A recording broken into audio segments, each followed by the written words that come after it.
Mark Salling from Glee was found dead awaiting sentencing, while awaiting sentencing for charges of child pornography. He was 35 years old, and he had disappeared. And then they found him, according to reports, hanging in a riverbed area.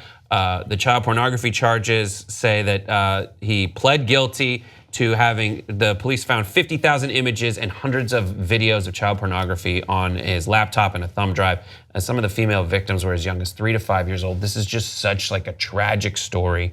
The statement from his attorney said that Mark was a gentle and loving person, a person of great creativity who was doing his best to atone for some serious mistakes and errors of judgment. The Salling family appreciates the support they have been receiving and asks for their privacy to be respected. What an intense start to finish story.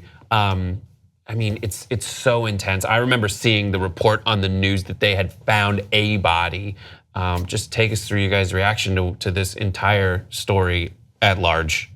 So I followed the case in kind of a unique way, and we were talking about this before tape. My girlfriend clerked for the judge who was presiding over this case. So I remember whisperings when she would come home and be like, when this was first happening, about like a year ago or whenever, and I know some of the things that they found in his possession were like really, really disturbing. And we've had, she and I have had long conversations about it. And then when he turned up, he ended up being dead, and just what the feeling was in chambers because of that, it's incredibly like conflicting and troubling.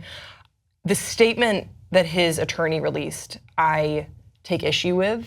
Why? Because to call it an error in judgment for the things that were found, I think is diminishing. But I also understand the difficult spot that attorney is in. Right. I just think that's not an error it wasn't an error in judgment. Serious mistakes and errors of judgment, doing his best to atone from. For me, when I see that, it's like, at this point, what are you gonna do? Yeah, what are you gonna say? I get it, you're right. I think you're right that these are more egregious than just errors in judgment. And he pled guilty to them and was gonna face time. And then the other thing that kind of comes into play was that he had attempted suicide before when this was going out. I'm not sure if that was public knowledge, I think it was. And so then he was out on bail, and it just makes you sort of wonder about. It's just the fall. Glee was the biggest show in the universe for a while, and then and then it disappeared. Everyone knows it from that era, and then the news that has come out about of people who've been affiliated with it. But for this to be like such a terrible, egregious action, it's just such a huge fall. And then for this guy to go kill himself, it's like this Shakespearean tragedy. It's of epic proportions where you like, I don't even know what to do when I see news like this. Like, to find some kind of redeeming message in it, I can't find anything. No, there isn't. I don't ever think suicide is a good thing. And if you look at some tweets online or you read people's reactions, some people feel like, good, he should have killed himself. I don't feel that way. Some people think that he was molesting children, but I don't think that happened either. There's no evidence to show that he was molesting children.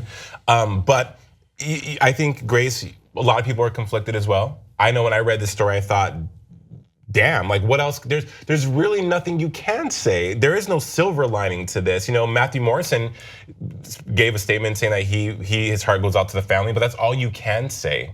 And I don't want to put myself in the mind of Mark, but he knew that in prison, what was awaiting him there was equally as bad as death, if you will. And that's why this was apparently getting dragged out for a while, because I know from that they were going back and forth with Salling's defense team, and they kept on saying like, all right, well, trying to figure out what the plea deal could sort of be. And the thing with child pornography cases is that you really, what I learned through Lizzie was that you really never want it to go to a trial because it doesn't play well to a jury. Like it's not gonna be good. And so it was interesting that his defense team was like, well, he's not gonna serve prison time, and all this negotiating that was going on, because they sort of knew how awful prison was going to be. But then at the same time, it's like, you did something awful. You can't do this. You know what? You can't do that. You can't, like, it was this back and forth for a long time, and I remember that was why Lizzie and the other clerks were really, like, feeling frustrated, and I only know, like,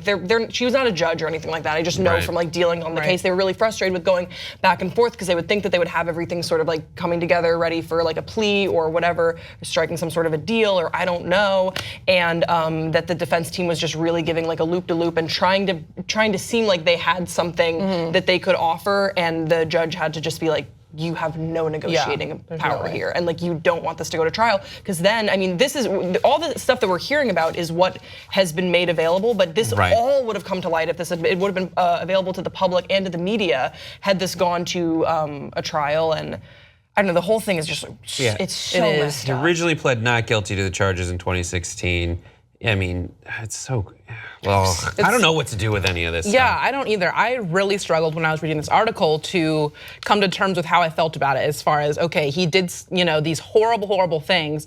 On one hand, does he maybe, not deserve to live on this earth with other people? Or for me though, I'm like, no, I don't think that, regardless of what a person's done, I don't think that I can make the choice that that person does not deserve to be here. That person isn't their life isn't as important as somebody else's. But what really struck me was that this is like the third suicide in the past week that I've heard of. There was a Washington State football player that committed suicide. I was reading that a kid who caught the flu committed suicide because he was taking a medicine that his parents thought, kind of made him act a little bit crazy.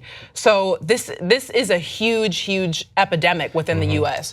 And if somebody who seemingly doesn't have any problems, like the football player, can do it, ranging from somebody who obviously committed horrible acts, can also do it. It's just, I don't know how to come to terms with that, and I don't really know the answer to that either. Child pornography is absolutely terrible, the extent to which he had this giant cache of video and he used technology to mask his IP so he could download more stuff. And also, like, suicide's not the answer whatsoever. This is part of a redemption to try to get past it, pay your debt to society. And there was like part where he would like pay the actual victims for whatever they faced. And then also, the suicide, the suicide's not the answer. I don't think he didn't deserve to live on the planet, but it's just also not my place to really wade into this. But what do you guys think? Let us know.